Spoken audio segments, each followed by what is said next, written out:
ఏపీలో నేటి నుంచి చేపల వేటకు విరామం అమల్లోకి వచ్చింది. నడి సంద్రంలో జీవన పోరాటం చేసే మత్స్యకారులకు 2 నెలల విశ్రాంతి లభించింది.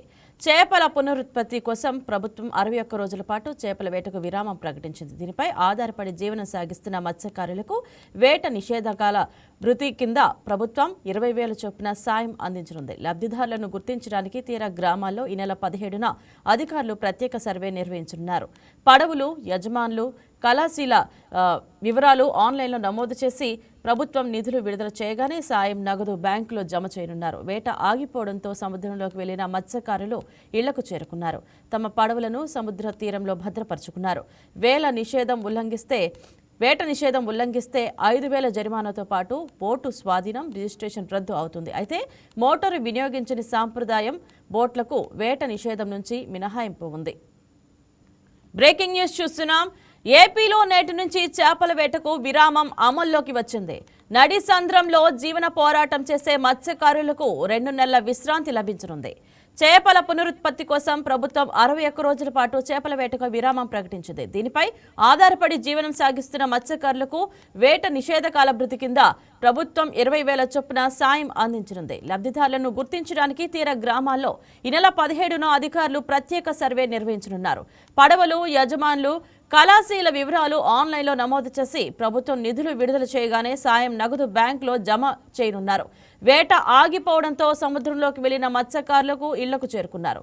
తమ పడవలను సముద్ర తీరంలో భద్రపరుచుకున్నారు. వేట నిషేధం ఉల్లంఘిస్తే 5,000 రూపాయల జరిమానాతో పాటు బోటు స్వాధీనం, రిజిస్ట్రేషన్ రద్దు అవుతుంది. అయితే మోటారు వినియోగించని సాంప్రదాయ బోట్లకు వేట నిషేధం నుంచి మినహాయింపు ఉంది.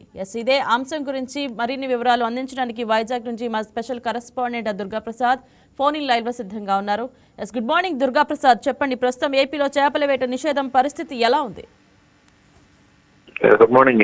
ఏదైతే ఏపీలో కేంద్ర ప్రభుత్వం నిబంధనలు అనుసరించి చేపల వేట నిషేధం అయితే అమలులోకి రానుంది. ఈ రోజు అర్ధరాత్రి నుంచి 2 నెలల పాటు ప్రధానంగా ఉత్తరాంధ్ర చూసినట్టయితే విశాఖ ఫిషింగ్ హార్బర్ లో చేపలు ఈ నెల 15 నుంచి జూన్ 14 వరకు మెకనైజ్డ్ ఓటరైజ్డ్ బోట్లతో పాటు తూర్పు తీర భారత ప్రాదేశిక జిల్లాల్లో ఉండే మొత్తం చేపల వేట మొత్తం కూడా నిషేధించింది. అయితే 2 నెలల పాటు ఈ చేపల వేట నిషేధం ఉంటుంది. ఎందుకంటే ఈ సమ్మర్ లో ఎక్కువగా చేపలు పునరుత్పత్తి ఉండిపోతుంది. గుడ్లు పెట్టి చేపలు సంతానం పెరుగుదల ఉండే అవకాశం ఉండే నేపథ్యంలో ఈ చేపలు చిన్నపిల్లలు గుడ్లు పెట్టే అవకాశం ఉండే నేపథ్యంలో వాటిని సంతానం పెంపొందించాలని ఒక ఆలోచనతో కేంద్ర ప్రభుత్వం ఆదేశాల మేరకు అయితే భారత ప్రాదేశిక జలాలు చేపల వేట నిషేధించింది. ఈ నేపథ్యంలో విశాఖపట్నం సంబంధించి ఫిషరీ జాయింట్ డైరెక్టర్ లక్ష్మణ్ రావు కూడా ఇప్పటికే ఆదేశాలు జారీ చేశారు. దీంతో అర్ధరాత్రి నుంచి పూర్తి స్థాయిలో ఎక్కువ రకాల చేపలు గుడ్లు పెట్టి పునరుత్పత్తి చేసే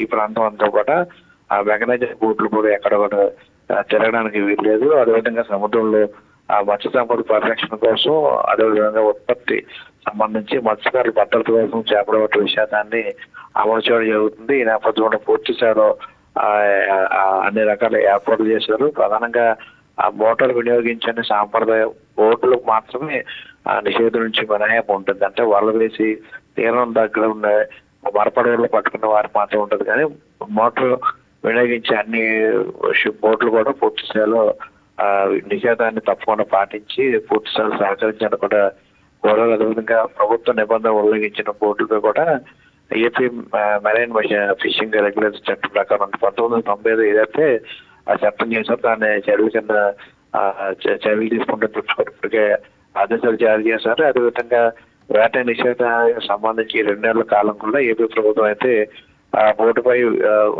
కొనసాగిస్తున్న జీవనం కొనసాగిస్తున్న మత్స్యకారుల కోసం ప్రత్యేకంగా ఎన్నికలు ఇచ్చిన హామీ ప్రధానం ఏదైతే మత్స్యకార వృత్తి సంబంధించి మత్స్యకారుల సేవలు పథకం కింద 20,000 కూడా నగదు చెల్లించడం జరుగుతుంది. ఈ నేపథ్యంలో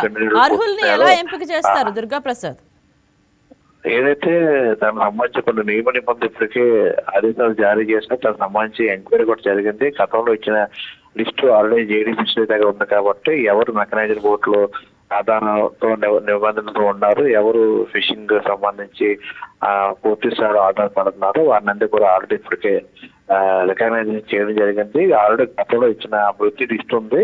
ఆ నేపథ్యంలో ఇప్పటికే కొంతమంది ముందుగానే అప్లై చేశారు. ఒక డేట్ కూడా కఠిన డేట్ ఇచ్చడం జరిగింది. ఆ డేట్ లోపు అప్లై చేసిన వారికి మాత్రమే ఈ 20,000 ప్రతిభ అందజేయడం జరుగుతుంది. ఎందుకు రైట్.